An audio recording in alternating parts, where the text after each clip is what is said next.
There's a lot to unpack here. So joining us now with this story is one of the plaintiffs in this very case, Erin Brewer, Vice Chair of the Oklahoma Parent Legislative Action Committee, and also Kenneth Upton, Senior Litigation Counsel for Americans United for Separation of Church and State, one of the groups backing this suit. Thank you both so much for being here with us this morning. Erin, I'll start with you.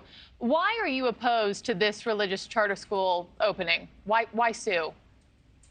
So as a parent, it is very concerning to think that my child might be forced to study a religion that is not the choice of our family. And as a taxpayer, I don't feel that I should have to fund someone else's religion. In Oklahoma, parents overwhelmingly choose public schools because we know our children will be welcomed and that the schools are equipped to meet all children's needs. Kenneth, I want to get your take on the quote that Kelsey just read in her report.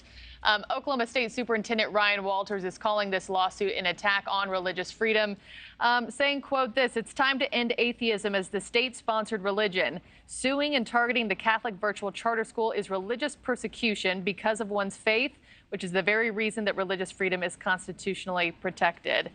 What's your response here?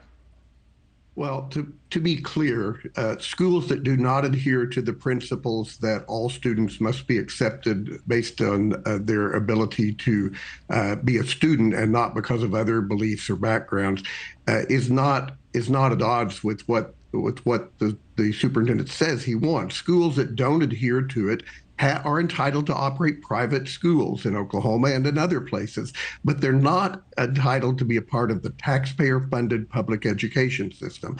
This lawsuit is not about a Catholic charter school. It's about any charter school that refuses to abide by the underlying principle that public schools must serve all students without discrimination, and they can't proselytize one religion over all other religions. So I guess I side with the Oklahoma Attorney General when he says Superintendent Walters would like to turn religious liberty on its head. The people whose religious liberty is at stake are all of Oklahoma's families who don't want to pay for someone else's religious education. Yeah, and Erin, when we talk about that this would be coming from taxpayer dollars, and that's I think your biggest concern here, Erin, if I have that right. Have they crunched the numbers, done the math? I mean, how much would you come out of pocket in Oklahoma to fund this school that your children are not attending? So early estimates are several $1 million. It depends on how many students end up attending and what the school ends up claiming that their costs are. But it's when we already are one of the lowest funded school systems in the nation, it is very concerning to imagine that we might divert any amount of money to an unconstitutional organization. Mm-hmm. And we've seen parents rising up across the country concerned about what's being taught in public schools right now. In Arizona, we just talked about this last week. Arizona is now offering a $7,200 voucher to help families pay to send their kids to whatever school they choose, private school they choose. Erin, shouldn't parents be supported in finding alternatives if their local public schools are failing their kids?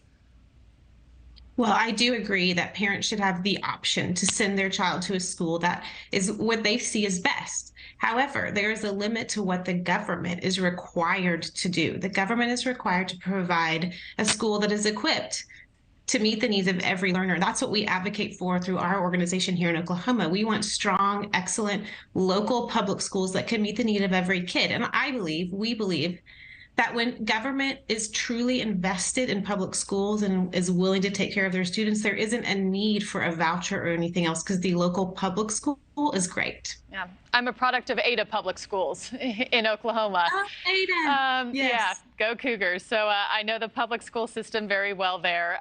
Kenneth, the New York Times points out that some government money already goes to religious schools. For example, Hasidic schools in New York City receive public money through various programs while also charging tuition.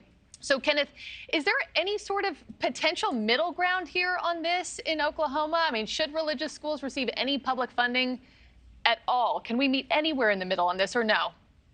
No, the issue about whether there is a funding source that could go to a private school or could be contracted through services through some private organization is really not the issue in this case. The issue is, can a private school that offers religious education and intends to indoctrinate all students that go to its school, can they be a part of the public education system? That's a very different question than could there be a stream of funding that is available publicly that without discrimination could go to both secular and religious schools.